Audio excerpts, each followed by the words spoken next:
Not even 11 o'clock in the morning yet, and I'm pissed. Hello everyone, and happy birthday to me. Stop it.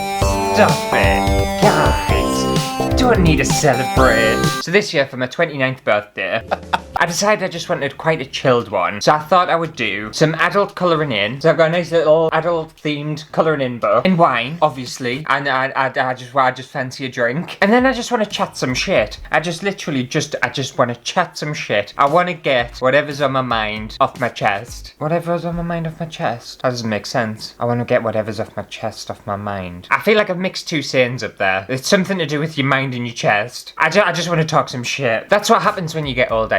You just literally want to complain about everything and everyone. And that's what I want to do today. No, it's not going to be like a super negative video. I've got a lot of like different stuff to talk about, so it's going to be fun and we're going to get drunk and yay, 29. Midlife crisis, apparently. Okay, I think we'll pour myself a glass of wine first before I start colouring in. Just so I'm in the zone. And if you're wondering, I'm going for a Black Tower fruity wine. And I love Black Tower. It's cheap, cheerful, and it's delicious. Not sponsored at all.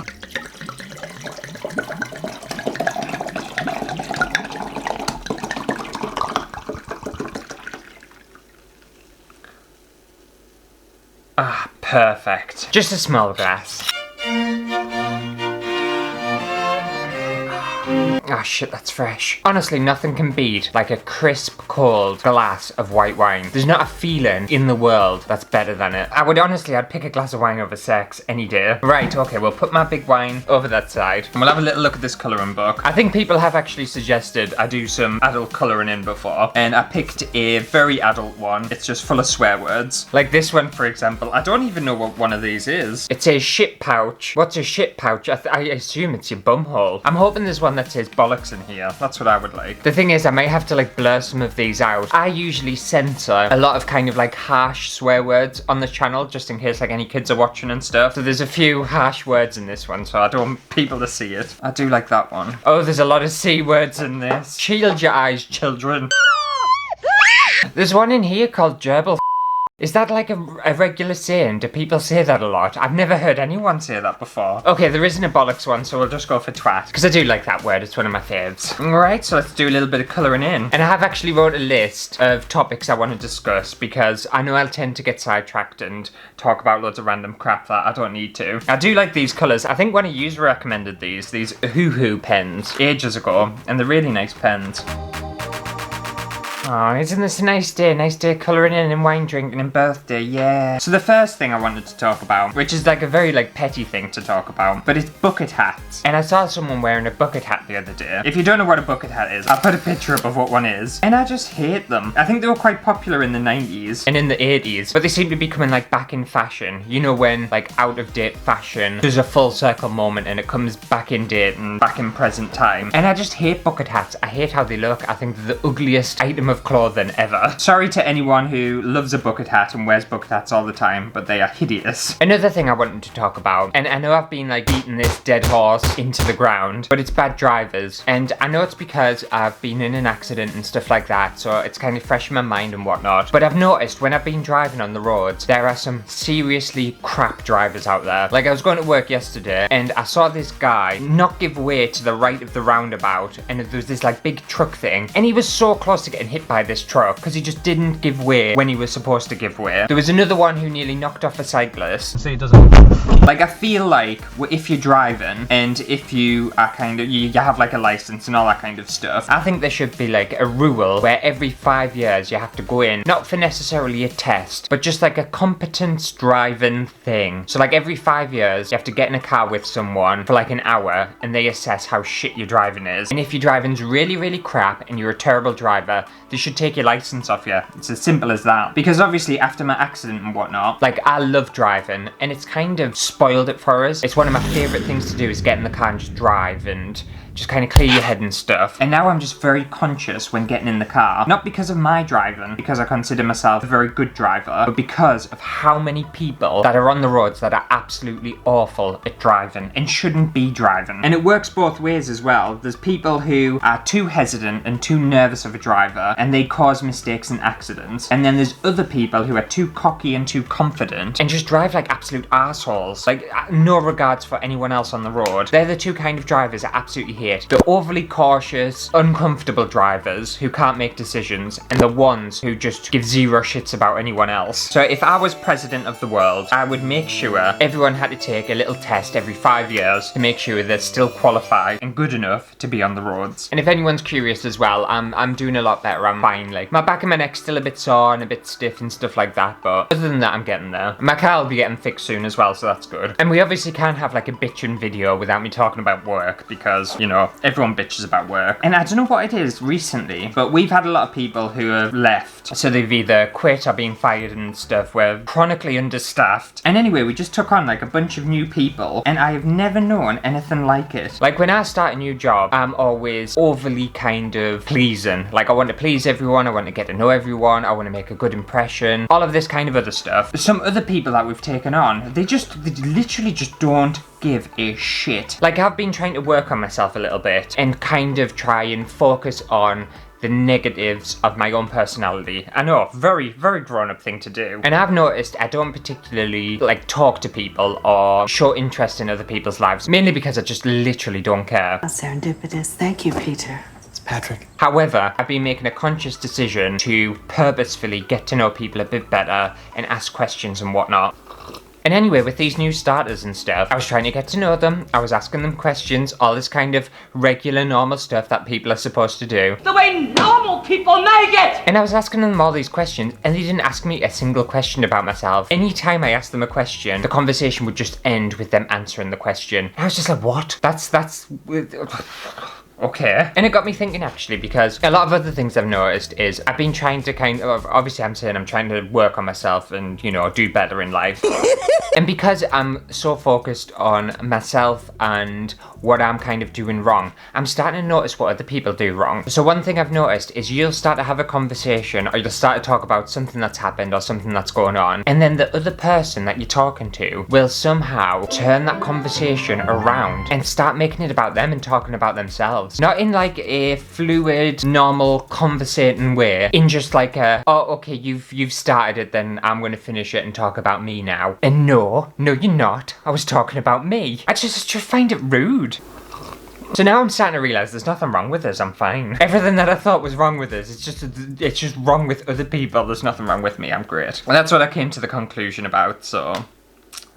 yay for me. Yeah, these work people just absolutely insane. 2 of them's already been sacked because they're absolutely shite. And I think a misconception as well with people who kind of get older, and as you get older and stuff, people think that you become less tolerant of people, but I think I'm becoming the opposite. I think I'm becoming slightly more tolerant of people. However, saying that, some people I literally can't tolerate at all. Because there's a person at work and they're literally just so bad at their job. And I was trying to think about why they might be bad at the job, and could they do anything else to make them better at the job, and all this kind of other stuff. And I just came to the conclusion that they're literally a lost cause. You know, when you try and come up with a redeemable quality about someone and there just isn't one. I've come to that realization and that conclusion that this person has no redeemable qualities at all. And to be fair, there's a couple like that. Not that I'm saying I'm perfect or anything like that, but compared to them, I am literally perfection. That's how bad they are. And people might not think like it's a big deal or anything, like, oh, someone shit at the job, like whatever. But when it starts to affect other people, and other people have to kind of pick up the pieces and deal with the consequences from other people who are just absolutely crap, that's when it starts to become an issue. I don't know whether anyone else out there kind of deals with that and suffers with that in their workplace, but if you don't, you actually might be the problem. You might be the one who's absolutely awful, and everyone else bitches about you behind your back. To be fair, that's one good thing about us though. I'll bitch behind your back, but I'll also happily tell you to your face. I had like a big blowout with someone at work the other day, or well, a couple of weeks ago actually, about something very specific, and oof, I was not happy. But I can't go into too many specifics just in case I get in trouble for talking about specifics. You're fine. I will say though, this is a nice little colouring book, isn't it? This will keep you occupied for hours and hours and hours. I think another thing as well that's been pissing us off recently is I don't know whether anyone else notices it or kind of feels it. I can't be the only one, surely. And this might be, I don't know, like a weird topic or a hot topic or whatever. But what's starting to like kind of, well not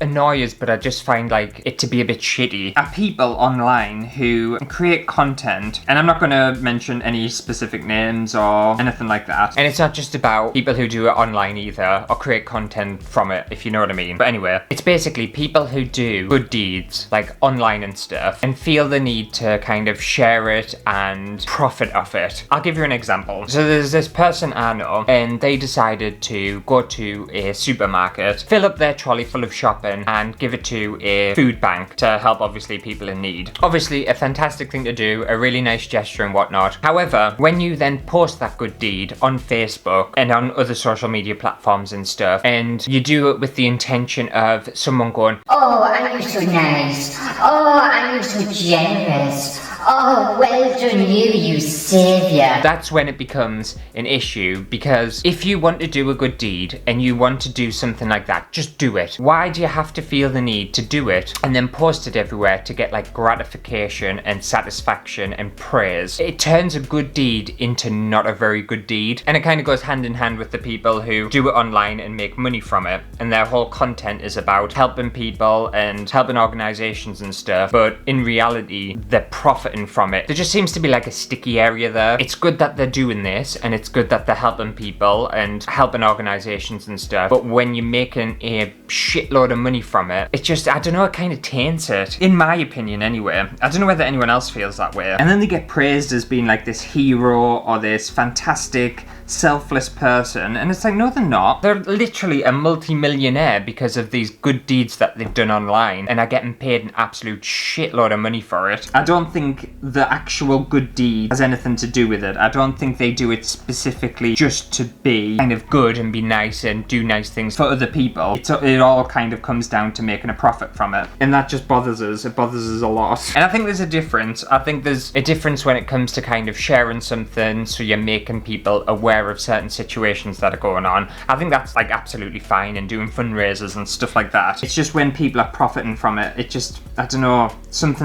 it just doesn't sit right with us. And especially if you're like a multi-millionaire, you could easily just like go and do the stuff that you want to do and go and help people without making content about it. Like, just do it. Just do it because you want to do it. Just do it because you want to be nice to people. You don't need something from it. But apparently there was this article or something somewhere, and it was about these people who are putting animals in like dangerous situations and kind of doing like shitty things with animals to then make a video about them like rescuing this animal, but they've put them in that position in the first place just to obviously make money and gain followers and all that kind of stuff from it. And it's a big thing. It happens quite a lot. If you see a video of like someone rescuing an animal or kind of taking an animal in and stuff like that, just be a little bit cautious of it. Try and kind of engage that skeptical part of your brain. That's what I go into it now. Whenever I see something like that, I'm like, is this actually a thing? Why are you recording it for? Why aren't you just helping an animal in need? Like, if I'm gonna get ranty. Like, for example, if I saw an animal in need and like something bad was about to happen or something crazy was about to happen, my last thought in my mind is, oh, let me get my phone out and document it. Literally my last thought on the planet, my first thought is help that animal or help that person in need,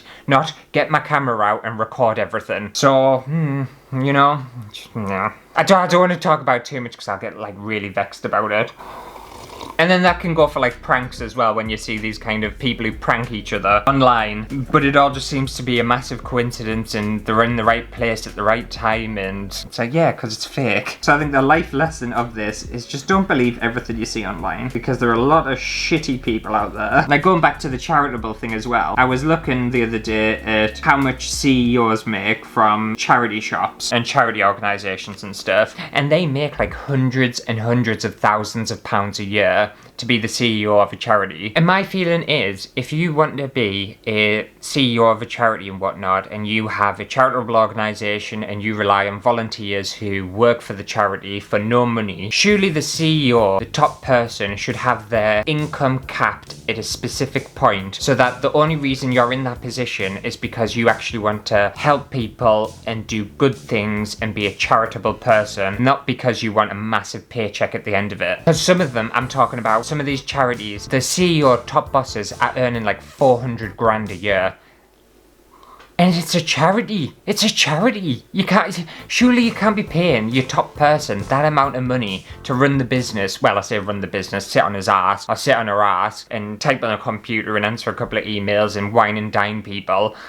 Yeah, money makes people shitty. It's as simple as that. But I think, and again, if I was president of the world, charity CEOs, their income, their salaries would be capped at a price, because you should be in that position and you should be in that line of work because you want to help people. If you want a massive payout, be the CEO of like a huge corporate greedy company. And that actually brings us quite nicely onto my next topic, because I don't want to talk about that too much because I'll get too angry. So I've been watching this TV show. This isn't a ranty thing, by the way. I've been watching this TV show called The White Lotus, and I know I'm very late to it and it's been out for ages, but I've just got around to watching it. And I've seen the first season. There's a second season and I haven't watched that yet. And it's all about kind of rich people and how shitty rich people are, and basically how shitty white people are to people of other races. It's a TV show I've never ever kind of seen before or anything. It's a bit satire, it's a bit dark, it's a bit comedy. It's a little bit slow, I will say that. If you ever get round to watching it, it takes a very long time to kind of figure out what's happening and the storylines and stuff. But I'm very, very deeply involved in it now, and I want to know what's going to happen next. So that's a recommendation for you if you want a TV show to watch. Honestly, some of the characters they have in it, they've got Jennifer Coolidge in, which I love Jennifer Coolidge. Some of the characters they actually have in the TV show, the characters themselves, not the actors, they're the worst people ever. They're the kind of people in society you absolutely despise. So it's a very weird show to watch because you don't actually like the people. It makes you feel just very unusual and weird. If you have any TV recommendations for us, leave them in the comments below. I like a lot of everything. Mainly I like horror, and I just like a bit of anything actually. I don't like lovey-dovey romantic stuff like sitcoms and like, you know, all that crap. I'm not a fan of that. But anything else, feel free to, you know, let me know. Another recommendation I have, if you're interested, if you play kind of video games or games on your phone, I've just re-downloaded Brawl Stars, and I played Brawl Stars for a good couple of years, and then I stopped playing for some reason. I can't remember why, but anyway, I've just re-downloaded it and started playing it again. And you know when you're kind of in a relationship and then you break up, but then you kind of get back together? That's what it feels like. I feel like I've gotten back into a relationship with this little game that I used to play all the time, and I'm really enjoying myself. It's just quite a casual little game. There's a bit of strategy involved. I'm very good at it. I would beat you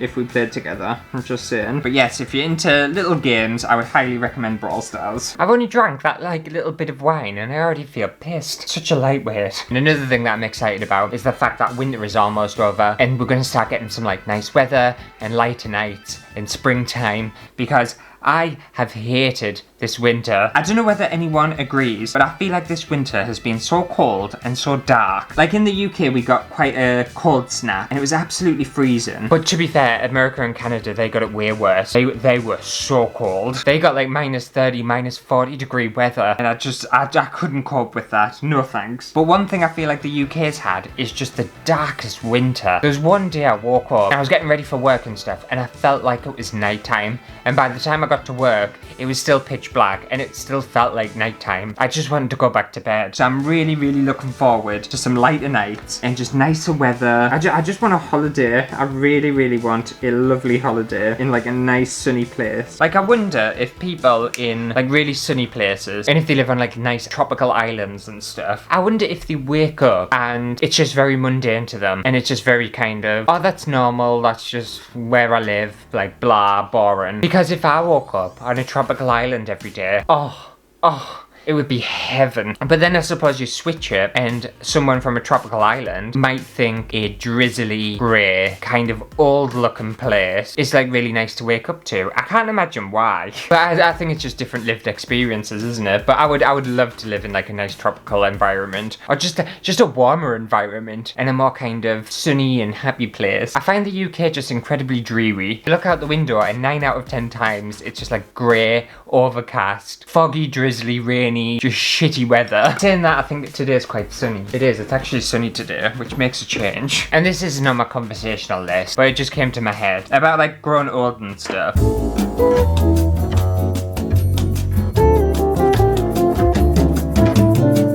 Oh, but bringing it back to holidays as well. I just recently updated my passport. My passport had run out of date, so I applied for one, and I did it online. It's the first time I'd ever done my passport application online. And anyway, you can either go to like a specific photo booth to get your passport photo done, or when you're doing it online, you can take a photo yourself and upload it to the internet and their application form and stuff, and they just do it for you. And I was like, oh, fantastic. It means I don't have to go anywhere. And in their little application form thing, they tell you not to edit the photo or anything like that. It has to be very raw, you're not allowed to smile, blah blah blah. And I was like, you know what, this photo is going to be on my passport for what, 10 years. I want to look nice. And I was having a bit of a spotty day, and I was having a bit of like, you know, when you're having like an ugly day. I was having an ugly day. I was like, you know what, I'm going to edit my photo and see if they notice. So I edited like the contrast and the brightness, and I got rid of a few of my spots and stuff and photoshopped them out and sent it off, and they didn't notice. They didn't notice at all. So now my photo on my passport is a fully edited photo of myself. Obviously I didn't face tune it or anything like that. Like, I'm not going to like shrink proportions and all that kind of stuff, because I think that's ridiculous. But I'll get it, I'll show you it anyway. I might have to blur some stuff out. I don't know what's important on a passport. There I am. Obviously I look miserable as out, and I didn't like Photoshop it to the point where it didn't look like us. I still wanted it to look a bit rough, but I definitely Photoshopped it, and I think that's like a serve. I'm sure that's what like the kids say, like the serving, and you know, I'm completely serving in my photo. I think I look kind of hot. Yeah, I think I'd do is. I look even better in black and white. Look at this. Look at that. That's a sexy piece of ass. I don't know what I'm serving, but I'm serving something. And it's weird as well because I don't feel like I take very good photos. I don't think I'm a very photogenic person. So when I took the photo, I was just like, oh, who's that? Is that me? I had box lights on it and everything, mind. It was incredibly well lit. And obviously I photoshopped it and stuff, which is probably why it looked so nice. But still, it was nice to get like a photo, and I was like, oh, I look alright. I'm quite happy with it. So when and if I ever go on holiday next, I'm going to get my passport out and I'm going to proudly present my photo and be like, yes, that is me. By the way as well, if you're wondering, it is not even 11 o'clock in the morning yet and I'm pissed. But it's my birthday and I'm allowed to do whatever I want to do. I'm going out the line so much in this, by the way, but never mind. I still think it's looking nice. I don't think I'm going to get the whole thing done. I think I'm done for colouring in. I'm bored of colouring in. I enjoy colouring in, but I don't think I enjoy colouring in when I'm drunk. There we go. I'll keep this for another day and I'll do a little bit in bed or something. But that's quite nice, isn't it? I just got this book on Amazon if you want it. Not sponsored or anything like that. Just search adult colouring book and you'll probably find it. So I think that just about does it for today's, little birthday treat, drinking wine, chatting shit, colouring in, fun. Hopefully you did enjoy it. If you did, make sure to give it a thumbs up. And if you want to wish me a happy 29th birthday in the comments below, feel free to. I'm not going to pressure or anything, you do you. But I'm going to go away because I am getting pissed. And it's still morning. Right, well, I've got to edit this video, there's no chance.